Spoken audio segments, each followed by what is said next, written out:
Wir sind im Endspurt eigentlich, noch einmal haben wir nächste Woche, über die Serie, wo wir jetzt drin sind, Gottes Güte. Und ich wollte heute ein bisschen mehr darüber reden, wie man es sieht, was das Österliche ist, wie andere Leute können sehen, dass wir Gottes Güte in unserem Leben haben. Und wenn man so in meinem Alter ist, dann muss man es mal annehmen und abziehen und die Brille. Ich bin vor kurzem zum Arzt müssen wählen, weil meine Frau hat ein paar Flecken gefunden auf meinem Rücken, die sie vorher noch nicht gesehen hat. Und das Gefühl hatte, hey, das müssen wir jetzt mal anschauen. Bei mir in der Familie auf der Mutterseite hat es ein paar Leute mit Hautkrebs. Und sobald man das Wort gehört, ist alles ein bisschen Alarmglocken gehen los. Und ich habe dann gesagt, gut, gehen wir dort hin. Und hat die Frau mich gefragt, die Ärztin, ob ich schon mal so einen Check gemacht habe. Ich habe gemeint, sie will noch die paar Flecken anschauen, die wir jetzt bemerkt haben.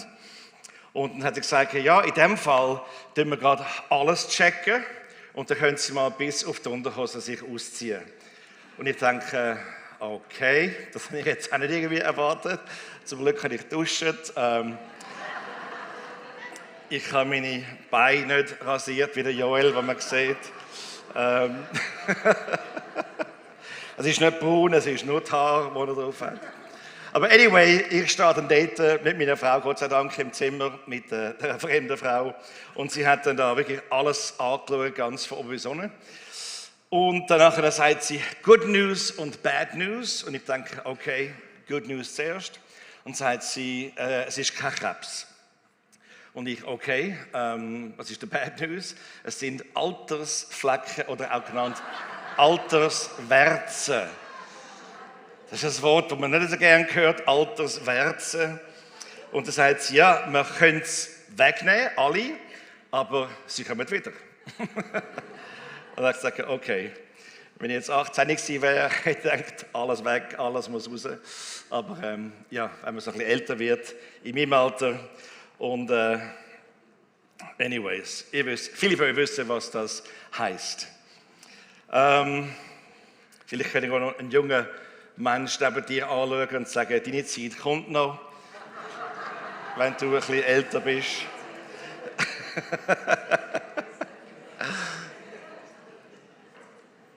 Wir sind in einer Zeit, wo wirklich Selfies und Handys, man kann das Leben fast nicht ohne irgendwie ausdenken. Wir haben 3 Kinder in Amerika, wir haben 9 Enkelkinder, von denen sind 6, 8 in Amerika.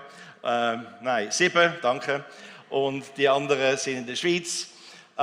Und wir sind sehr froh, weil ich kann ein Selfie nehmen oder ich kann ein Bild nehmen und das recht posten und dann sehen die das innerhalb einer Sekunde, haben die das auf ihrem Phone. Und so haben wir wirklich auch viel hin und her. Ich weiß nicht, ob ihr gewusst habt, dass 250 Millionen Fotos werden jeden Tag auf Instagram hochgeladen. Also Instagram und Facebook sind ja zusammen. Und ich habe noch ein Bild von dem. Über 400 Millionen Fotos werden hochgeladen auf Facebook jeden Tag. Der meistgenutzte Hashtag, was meint ihr, was es ist? Es ist, das nächste Bild, Selfie. Das wird jeden Tag zu Millionen gebraucht. Und wir sind in der Generation, klar, Selfie und so weiter, und das wissen wir ja alle. Aber es hat noch eine Zeit gegeben, wo mal so eine Polaroid-Kamera rausgekommen ist. Wisst ihr die noch? Die Polaroid, kennt ihr noch? Hat einmal jemand eine gehabt, Polaroid? Aha, es ist der erste Gottesdienst, genau. Und ich habe so eine gehabt und es war wirklich der Hammer gewesen. Da hast du klicken, dann macht es vorne bzzz, da kommt so ein weißes Plastik Eckchen raus, irgendwie ein Papier. Und danach musst du ganz vorsichtig etwa 3 Minuten warten und langsam kommt das Bild raus.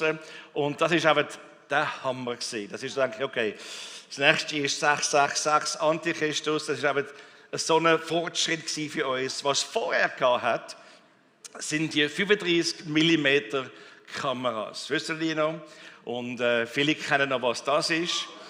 wo wir müssen wirklich eine kleine Box kaufen, den Film rausnehmen und dann nachher ein bisschen ziehen, nicht ganz rausziehen natürlich, nur ein bisschen, dass es fangen tut beim zweiten Spüleli. Dann tut man es rein und dann musst du so kritsch, bis es gefangen hat, dann zutun schnell, dass es nicht irgendwie überbeleuchtet ist. Und dann haben wir Fotos machen und dann, wo der Film fertig war, hat man das müssen in so ein Kuvert rein tun, die grossen Kuvert, und dann hat man es müssen einschicken oder vielleicht mal beim Mikro vorbeigehen. Und nach 3 bis 6 Tagen hast du dann deine Fotos bekommen. Also nicht irgendwie in einer Sekunde. Das ist dann ganz, ganz lang gegangen. Und dann hast du gehofft und gefastet und betet, dass du während diesen 3 bis 6 Tagen, dass du nach die Ferienfotos, die du zurückbekommst, nicht irgendwie nur dein Fuß war oder irgendwie überbeleuchtet war oder nur der Sand oder nur das Tüchli, dass da ein bisschen Leute drin sind. Und ja, wer kennt das noch? Die meisten von uns, ja. Und was wir mit dem sehen, ist, dass es wirklich auch Zeit gebraucht hat. Wir sind dort wirklich geduldiger gewesen, hoffentlich. Aber was passiert ist, der Film musste in eine Dunkelkammer gehen. Und die Dunkelkammer ist etwas sehr Spezielles natürlich, wo man den Film rausnehmen kann, ohne dass es irgendwie überbeleuchtet ist. Und danach wird das durch 9 verschiedene Säuren oder Wasser gegangen, damit das Bild sich nachher entwickeln kann und wir wie heute ein Foto haben können.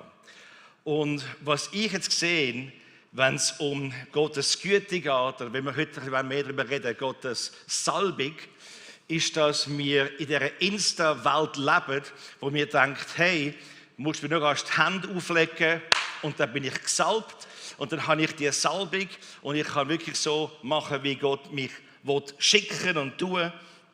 Und die Snap- und Post-Kultur stimmt da einfach nicht überein, wenn es um die Salbung geht und wenn wir die dort entwickeln.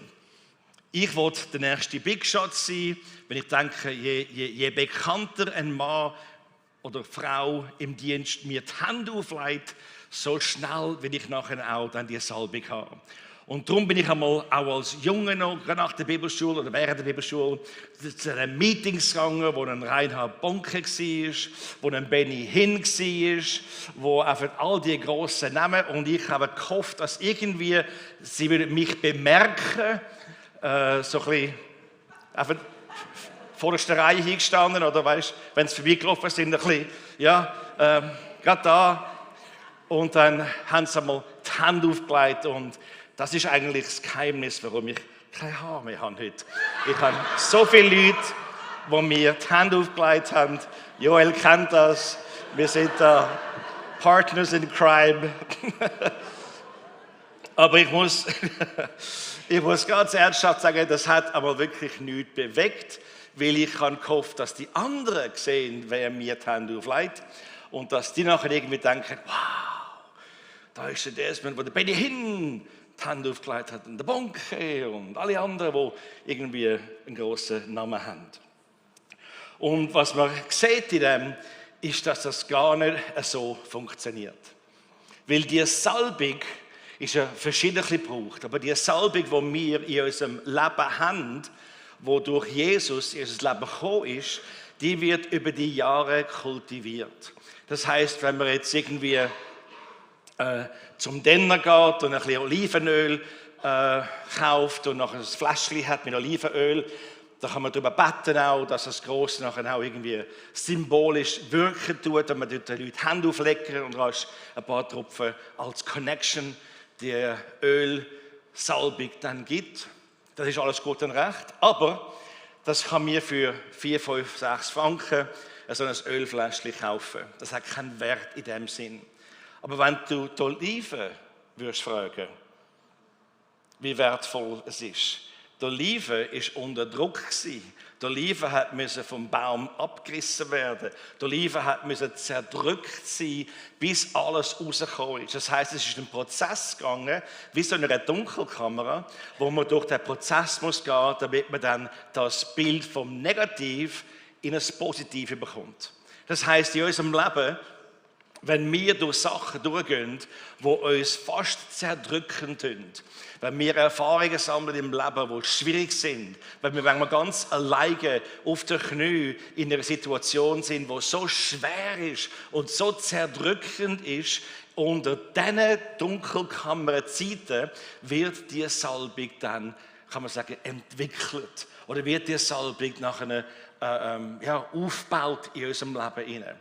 Und wenn man das konstant macht, mit Gott unterwegs, sich immer Gott gibt, dann kann man das langsam, wie in einem tiefen Brunnen, geht man tief runter und je mehr Zeit man investiert, kann man tiefer gehen und das Wasser so haben. Das heisst, ich kann nicht irgendwie einfach auf die Schnelle zum Joel seinen Brunnen hingehen und sagen, hey, der gehört jetzt mir. Wir werden jetzt da irgendwie einen Brunnen machen, damit ich auch Wasser haben kann. Ich muss meinen eigenen Brunnen für mein Leben können, graben. Und ich möchte, dass das wirklich ein bisschen überkommt heute, weil das bringt auch ein bisschen Wertschätzung und wie wertvoll Gottes Gegenwart in unserem Leben ist.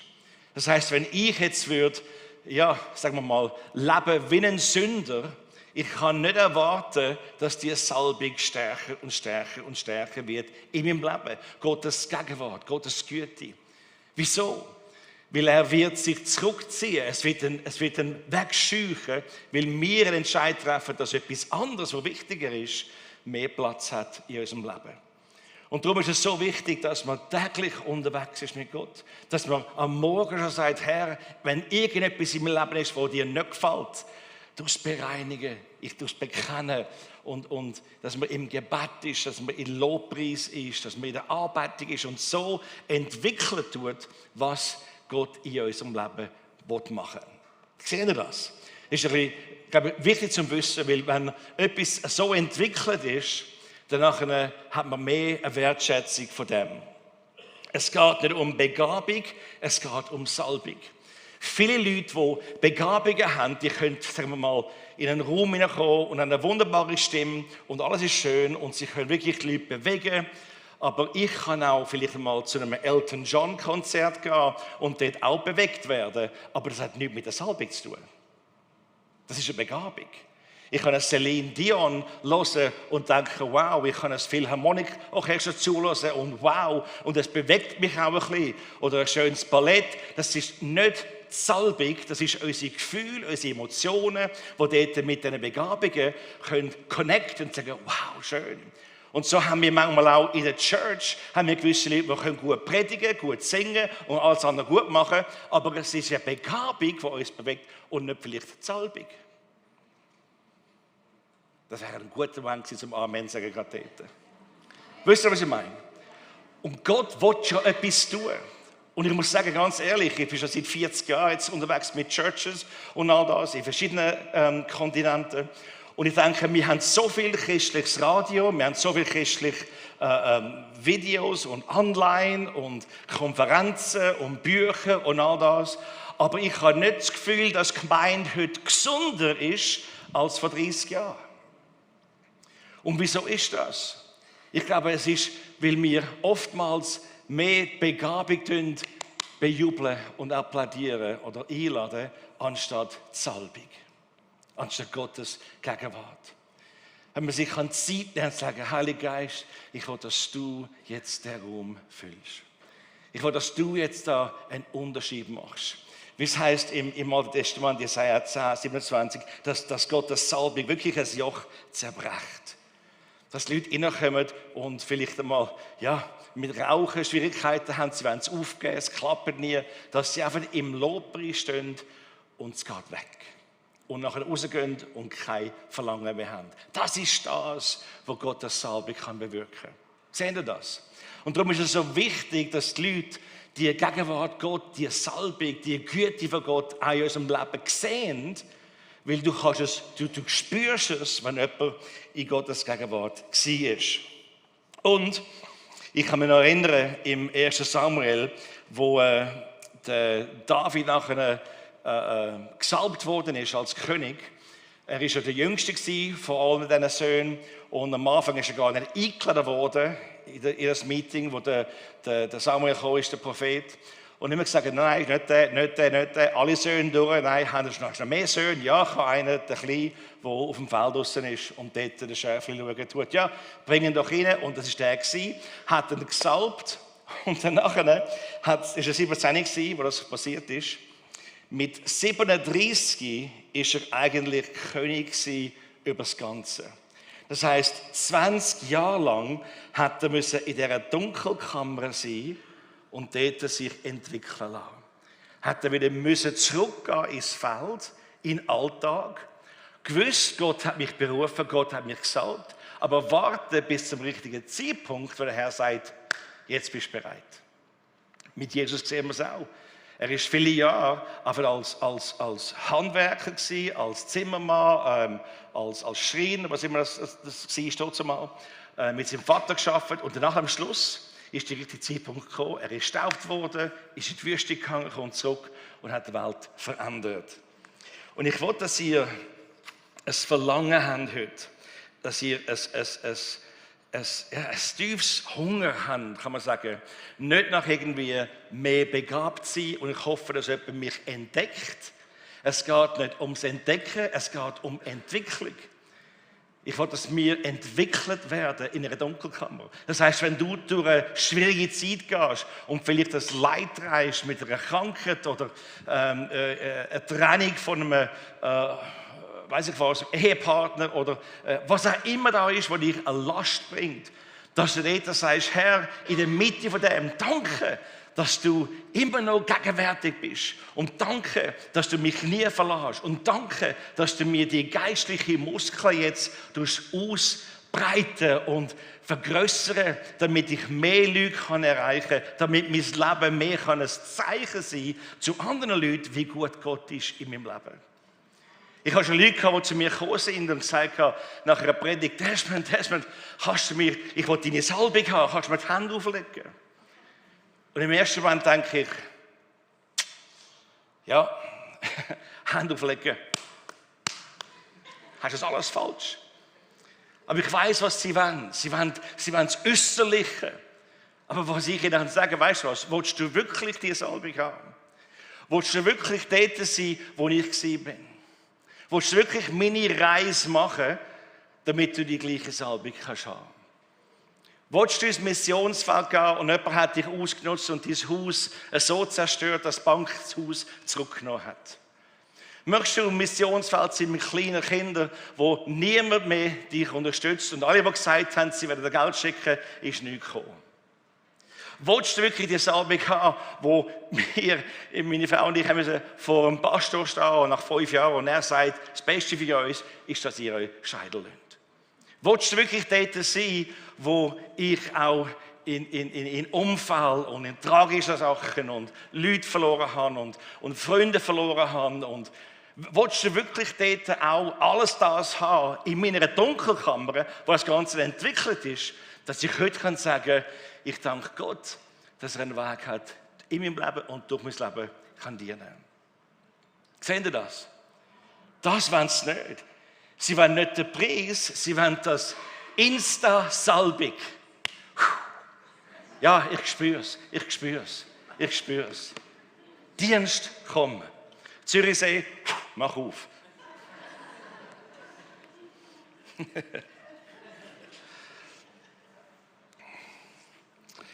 Amen oder Autsch oder irgendwie so etwas, aber es ist halt trotzdem wahr. Hey, ich habe ein paar Sachen, die ich euch sagen in den letzten paar Minuten, wenn es um die Salbung geht. Und das Erste ist, wenn Gott mich beruft, salbt er mich auch. Das heißt, wenn Gott dir einen Auftrag gibt, dann gibt er auch den Turbo dafür, das Öl dazu. Dann gibt er auch die Muskeln, dann gibt er auch den Weg, der aufgeht. Alles. Darum ist es so wichtig, dass wir erkennen, dass Gott einen Plan hat für unser Leben, für dies und für mich. Weil wenn wir dem nachgehen, in diesem Plan wirklich ein Verlangen haben, Herr, was immer du mich berufen hast, ich will gehorsam sein zu dem. Nicht, was populär ist, nicht, was der Trend ist, nicht, was alle anderen in meinem Alter machen. Ich möchte das machen, was du mir aufs Herz gelegt hast. Weil eines Tages wird er nicht fragen, hey, bist du der beste zweite Joel gewesen? Oder bist du der beste zweite Stefan gewesen? Nein, er wird fragen, was ich dir gegeben habe, der Auftrag, den ich dir ins Herz gelegt habe, hast du das gemacht. Weil dann kommt nachher der Reward, was ist das? Kommt nachher eine Belohnung. Im 1. Thessaloniker 5, Vers 24 heißt es, derjenige, der euch beruft, ist treu und er wird es tun. Das heißt, wir müssen nicht selber krampfen und bützen, etwas zu machen. Es kommt wie von mir selber. Es ist wirklich lustig, meine Frau hat eine Berufung für Kinder, eine Salbung für Kinder. Und ich sage, gerade letzte Woche hat sie mit einem anderen Kind so ein bisschen Unterricht gemacht, weil sie hat eine Schwimmschule. Und dann innerhalb ein paar Minuten, wo sie dem Kind ein paar Sachen beigebracht hat, kommen zwei andere Kinder, ganz abgesehen davon, haben sie nicht gekannt, die zwei. Kommt eine, so ein kleines Mädchen bei 5 und schaut sie so an und gibt ihr einfach eine grosse Umarmung. In der Mitte der Lektion. Und die Mutter kommt von dem Kleinen und sagt, ich verstehe die Welt nicht, das hat sie noch nie gemacht. Und sie sagt, das ist nicht irgendwie etwas Unnatürliches, das ist für mich die ganze Zeit. Und danach hat sie das Mami weggenommen, weil sie in einer Unterrichtsstunde war. Und etwa 10 Minuten später kommt ein kleiner Bub, auch etwa 5, und steht genau zwischen dem, wo sie Schwimmen beigebracht hat, und ihr, und steht dort und schaut sie so an. Und sie, hoi. Und er auch wieder einfach gross umarmt und nicht mehr loslassen. Und auch sie, Mami, kommt und sagt, ich weiß nicht wieso. Wir können im Flüger fliegen. Ist wirklich wahrlich passiert. Bumsvoller Flüger, die Frau sitzt am Gang und ich bin am Lesen, was immer, und kommt zu einem Kleinen, einfach zu laufen, läuft ein bisschen hier und zurück und kommt nochmal zurück zu ihr und steht dort und fährt da ihr auf den Schoß klettern. Es ist eine Salbung, die sie hat, eine Berufung, die sie hat für Kinder. Und jedes Kind merkt das und spürt das.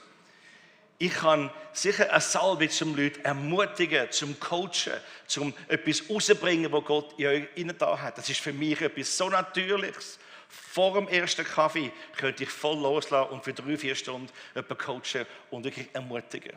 Das ist für mich etwas so Schönes. Es kommt natürlich. Und du hast das auch. Du hast eine Berufung auf deinem Leben, wo Gott eine Salbung dazu schenkt. Und diese Salbung macht das wie ein Magnet. Es zieht die Leute an, die das Bedürfnis haben, der Jesus Gegenwart Salbung in dir, können connecten und dort können sagen, aufdanken. Ich brauche das, ich wünsche das, ich brauche sie in meinem Leben. Das Zweite ist, dass Gottes Salbung macht mich zu einem besseren Mensch. Weil ich ja, wie gesagt, in einer Dunkelkammer bin oder immer ab und zu gehen wir ja alle so ein bisschen die Zeiten rein, wo die Dunkelkammer, wo Gott uns entwickeln tut. Und man sieht dort auch im 1. Samuel 10, da nahm Samuel Öl, goss es auf Sauls Haupt und sagte, Gott hat dich zum Führer seines Volkes gesalbt. Vers 6, Gottes Geist wird in Kraft auf dich kommen und du wirst wie ein Prophet reden und einen anderen Menschen werden.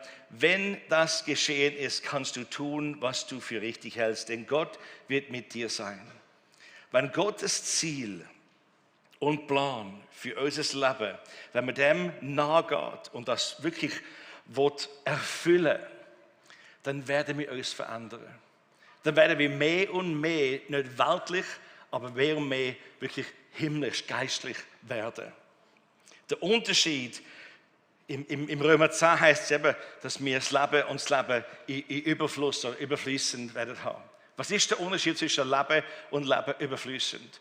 Ich glaube, das eine ist, dass Gott in unserem Leben ist, dass Jesus in unserem Leben ist. Wir bitten ihn, in unser Herz zu kommen. Und das andere ist natürlich, wenn wir das weitergeben können. Andere Leute müssen sehen und spüren, dass du jemand bist, der mit Gott unterwegs ist.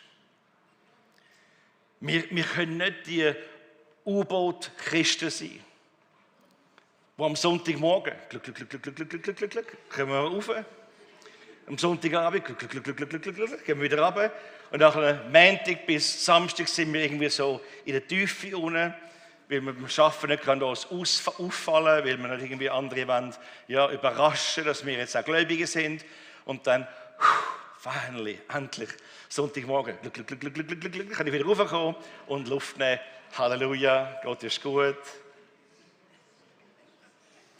Ich rede von der Gemeinde weiter unten, nicht von euch. Das wisst ihr, das ist klar. Okay. Das Dritte ist, Gottes Salbung macht schwierige Aufgaben leichter. Das ist so etwas Wunderbares, dass Gott uns hilft in jeder Situation. Mit ihm geht es leichter. Mit ihm gibt es Wunder. Mit ihm sind die Geistesgaben am Fließen. Mit ihm werden wir seinen Geist können haben, der Türen aufmacht, die es noch gar nicht gegeben hat. Und Türen schließen, wo man sicher nicht durchgehen sollte. Im Epheser 3,16 heißt es, aus seinen unbegrenzten Ressourcen wird Gott die mächtige innere Kraft durch seinen Heiligen Geist geben.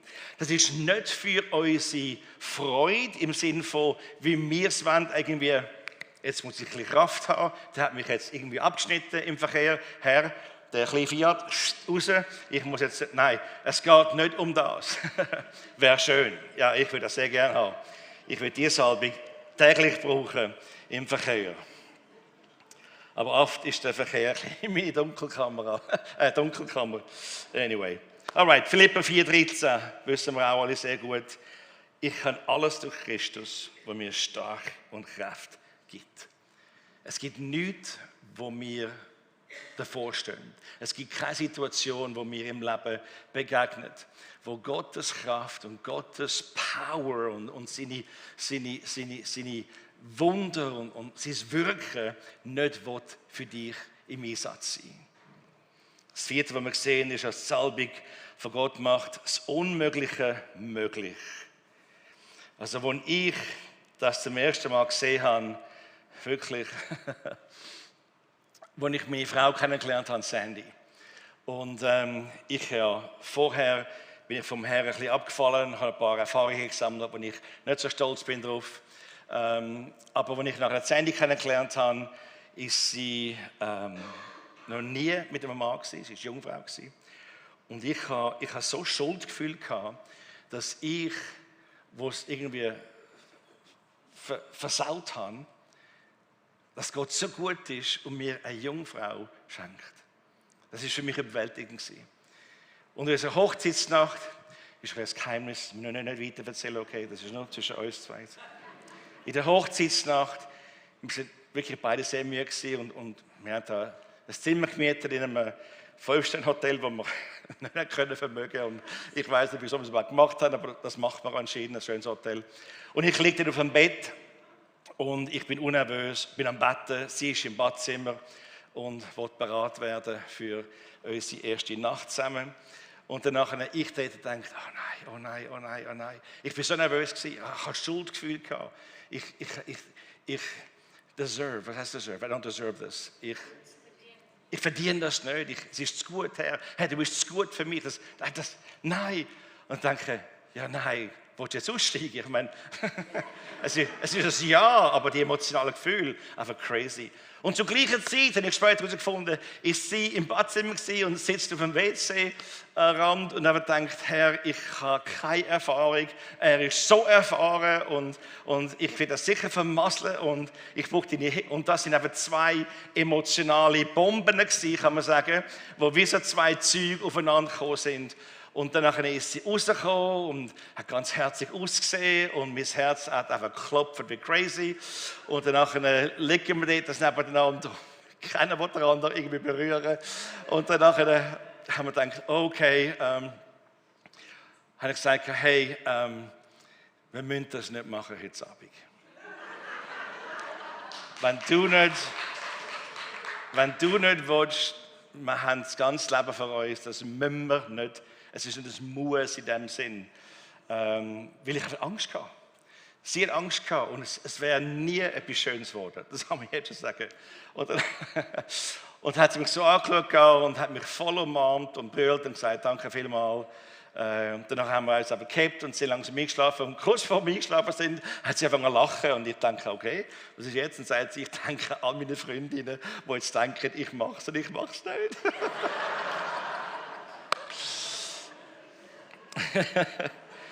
Aber Gott wird das Unmögliche möglich machen. Und ich weiß nicht, ob ich noch Zeit habe. Nein, ich habe keine Zeit mehr. Die Geschichte geht weiter am nächsten Tag. Und das ist eigentlich der beste Teil der Geschichte, aber ich will es ja nicht hören heute. Willst du jemanden hören? Okay. Weil ihr es wollt, okay. Du musst langsam spielen, weil die Zeit ist... Okay. Und dann am nächsten Tag sind wir nachher in die Berge in Rocky Mountains übergegangen. Und dort haben wir nachher ein Zimmer benommen. Und dann... Wie gesagt, es ist ein Geheimnis. Es geht nicht zu den Wänden aus. Und dann haben wir das können erledigen. Und so am Nachmittag, nachdem wir eingecheckt haben, und dann plötzlich liege ich mir dort, dann macht es an der Tür und die Tür geht auf. Und Sandy kommt auf, geht ins Badzimmer und schließt es. Und ich stehe dort. Ich hatte kein Türchen, aber ich habe gehofft, ich hätte eins gehabt. Und nachher kommt der Room Service und dann kommt ein Champagner und ein Fruchtkorb für das frisch gebackene Ehepaar. Und ich stehe dort, auf dem Tisch, gerade dort wäre gut. Ja. Anyway, ja, just between you and me, okay. Lukas 18, 27 sagt, was für Menschen unmöglich ist, ist bei Gott möglich. Ich weiß nicht schon, wie oft ich vielleicht eine Rechnung zahlen, wo wir aber nicht das Geld dafür hatten. Und übernatürlich kommt irgendwie ein Kuvert, eine Beweisung oder etwas. Ich weiß nicht, wie oft wir in Afrika mit Ärzten, wo Kinder krank sind, Ärzte sagen, ich weiß gar nicht, was es ist, etwas Tropisches. Und wir schauen unser Kleines an, das einfach am Verbrennen ist. Und sagen, Herr, du musst etwas machen. Und die Hände auflegen tun. Und wir spüren unter der Hand, wie das Fieber weggeht. Das sind Sachen, wo die Salbung von Gottes Gegenwart und seine Güte einfach wieder und wieder ein Zeugnis geben. Epheser 3, Vers 20 sagt, Gottes Kraft, die in uns wirkt, ist in der Lage, unendlich viel mehr zu erreichen, als wir jemals zu erbitten oder uns vorzustellen wagen. Ich glaube, wir haben in unserem Leben gar noch nicht wirklich können kosten, wie wunderbar seine Gegenwart ist und wie stark seine Kraft ist. Und er will es nicht zurückgeben. Er will wirklich, dass es fließt. Er will, dass wir Hände auflegen können und für die Kranken beten und sie werden geheilt. Und ich weiss, gewisse werden nicht geheilt. Aber das stoppt uns nicht, um nochmal Hände auflegen beim Nächsten und nochmal Hände auflegen. Mein erster Pastor in Südafrika, im Glauben, der Ray McCauley, hat eine starke Salbe für Heilung. Leute wirklich zu den Rollstuhl rausgekommen, noch fast jeden Sonntag. Aber er hat uns mal gesagt, im kleineren Rahmen, die ersten 5 Leute, die er die Hände aufgelegt hat und gebetet hat, die krank waren, sind alle gestorben. Und für ihn war es ein Test. Tust du die Hände auflegen, weil du beweisen willst, dass Gott heilt? Willst du Hände auflegen, um zu zeigen den Leuten, dass du eine Salbung hast? Oder willst du die Leute so lieben und Gott geben und sagen, Gott, mach doch etwas in deinem Leben, was du willst. Und danach kann Gott eine Macht bringen und einen Fluss von seiner Gegenwart und seiner Kraft. Und die Liebe werden geheilt. Und oftmals gehen wir durch einen Test durch, wenn es um Gottes Kraft und Gegenwart kommt. Weil die Salbung ist nie nur für unser Pleasure. Es ist immer für seinen Zweck. Jedes Mal. Rasch. Punkt 5. Gott salbt mein Leben, um andere zu segnen. Jesaja 81, 1-3 könnt ihr selber lesen. Aber ihr wisst, was Gott in dir macht. Alles, was Gott dir schenkt. Schau mich an. alles, was Gott dich beschenkt, alles, was Gott dir gibt, du bist nicht die Endstation, weil es geht nicht um dich. Was Gott dir gibt, nimmst du in dein Leben und tust es ausleben, tust es üben, tust es anwenden, tust es umsetzen, damit es so stark in dir kann sein, dass du andere damit kannst beschenken. Ein Zeugnis ist nicht nur für dich, zu sagen, hey, schau, was Gott in meinem Leben gemacht hat. Nein, es ist zum anderen können ermutigen, die durchs Gleiche gegangen sind oder gehen. Gott ist treu. Letzter Punkt, Nummer 6. Für jede neue Herausforderung brauche ich eine neue Salbung. Hosea 10, Vers 12 sagt, säe neue Samen der Gerechtigkeit und du wirst die Frucht meiner Liebe ernten. Ich breche den alten, verhärteten Boden auf. Es ist an der Zeit, sich mit mir zuzuwenden und den Herrn zu suchen. Dann werde ich kommen und neuen Segen über euch ausschütten. Im 1. Johannes 2, 27 heißt, die Salbung, die ihr von Christus empfangen habt, lebt in euch. Jesus ist salbig. Jesus ist die Güte. Jesus ist der den Unterschied macht. Und ich weiss nicht, wo du heute bist in deinem Leben. Vielleicht beim Livestream zuschaust. Ich weiss nicht, ob du schon mal Ja gesagt hast zu Jesus. Ich weiss gar nicht, ob du schon mal dein Herz geöffnet hast. Aber dort fängt es an. Dort fängt die ganze Reise an. Ich habe noch nie jemanden in all meinen Jahren kennengelernt, der das Gebet bereut hat. Jesus, komm in mein Herz hinein. Du mich verändern. Wird der Pilot von meinem Leben, von meiner Reise. Und Freunde, wenn das du bist jetzt, wo du dich nicht daran erinnern, ob du das jemals gebetet hast. Vielleicht kommst du schon länger in die Gemeinde, vielleicht bist du ein Freund von jemandem, der da ist und du hörst zum ersten Mal wegen Jesus und Salbung und das Gegenwart, Gottes Güte. Aber du wünschst dir das. Irgendwie hat etwas dich berührt. Im Lobpreis oder in der Predigt. Und ich will gerne mit dir beten. Ich will gerne mit dir beten. Weil Jesus kommt gleich. Ich weiß heute Morgen, wir haben das Wort gehabt, wo wir haben können prüfen. Und es war genau das Wort, dass ihr wisst, Jesus kommt bald. Wisst ihr, dass jede Prophetie ist erfüllt für Jesus zum Wiederkommen. Jede. Und ich könnte da stehen und darüber reden, wie dringend das ist, dass wir unser Leben in Ordnung bringen, weil Jesus kommt bald. Hey, wenn du das noch nie gebetet hast, willst du mit mir beten? Vielleicht können wir alle gerade das Gebet mir nachsprechen. Und die, die es zum ersten Mal machen, machen es mit ganzem Herzen. Vater im Himmel, ich danke dir für deinen Sohn Jesus. Jesus, danke, dass du auf die Welt gekommen bist. Du hast ein sündloses Leben gelebt. Und du bist aufs Kreuz gegangen und hast dein Leben mir gegeben. Und Herr, heute gebe ich mein Leben dir. Komm in mein Herz. Verändere mich. Ich will dich wirklich kennenlernen. In Jesu Namen. Amen, Amen. Hey, wenn du zum ersten Mal gebetet hast, dann hast du bist du in der Kirche beigetreten, aber du hast ja zu Jesus gesagt, du bist ein Teil von seiner Familie und sicher brauchst du auch auf dieser Welt eine geistliche Familie.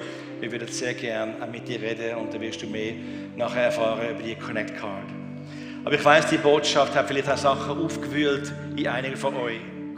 Und vielleicht habt ihr heute Sachen im Leben, wo entweder das Wort angesprochen hat, oder ihr habt Sachen im Leben, wo ihr einfach reingekommen sind damit, etwas Schweres, wo ihr am Tragen sind. Lasst doch heute Gottes Salbung im Gebet das Schwere wegnehmen. Gib dir Last am Herrn heute, am Kreuz. Herr, nimm das weg, ich kann das nicht. Und lass Gott wirklich im Gebet mit jemand anderem einen Weg machen, wo du noch gar keinen Weg siehst.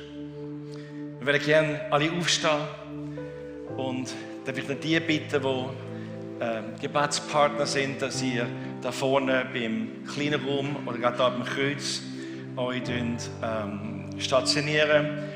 Und ich möchte genau, dass wir jetzt noch eine Zeit nehmen, im Gebet eine Antwort geben zu seinem Wort.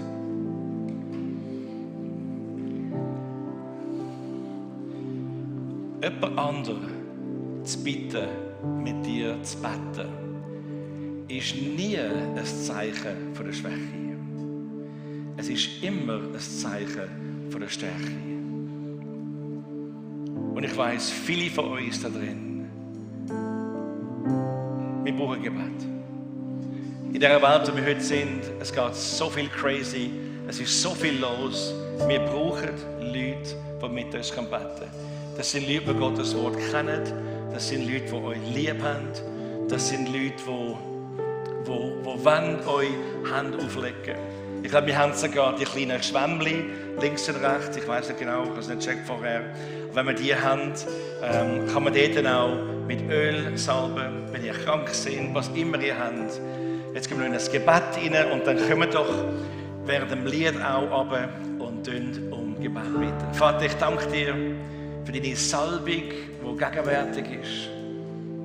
Ich danke, dass du jedes Gebet hörst und jedes Gebet antworten. Lass deine Salbung heute Joch zerbrechen und schwere Lasten wegnehmen. In Jesu Namen. Amen.